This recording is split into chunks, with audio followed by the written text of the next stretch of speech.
کلتور ثقافت د یو قام پیژندګلو وي او قامونه په نړۍ کې د ژبې او ثقافت له وجې پیژندی شي او د ترقۍ او معیشت یو خلار هم ده. لکه د نورو کلونو په شان سږ کال هم د پیښور تاریخي د زده کړې ځای ایډورډز کالج کې د پښتونخوا رنګونو په نوم یو ښکلی نندارتون را جوړ کړی شوی و. په دې نندارتون کې د خیبر پښتونخوا د مختلف سیمو روایتي دود دستور او روایتي خوراکونو سټالونه لګولی شوي وو. په دې نندارتون کې د پښتنو روایتي اتړونه او موسیقي هم وه.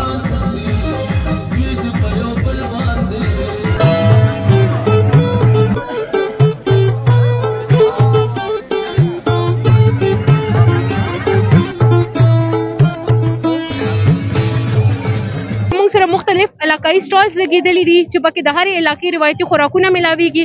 ورسره د هرې علاقې کلتوري فنپارې هم پرتې دي لکه پینټینګ شو، کیلیګرافي شو وغیره وغیره. او بیسیکلی د دې ورځې د لمانځنو مقصد هم دا دی چې پوره دنیا ته دا پیغام ورکړی شي چې پښتون قوم ته د کله هم د جنګجو په نظر ونه کتل شي، ځکه چې پښتون قوم یو ډېر امن پسند او مینهناک قوم دی او موږ دلته ډېره زیاته انجوی کړله.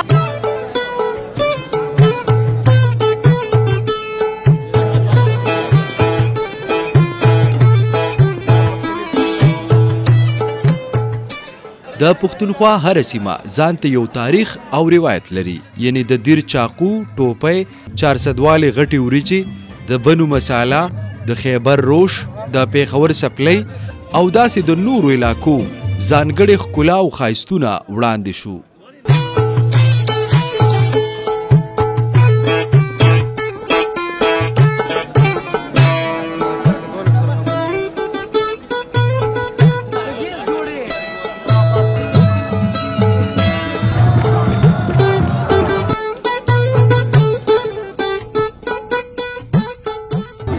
ولی په دې نندارتون کې یوازې د پښتونخوا د سیمې نه د بلوچستان ثقافت سټال هم تابع شوی و.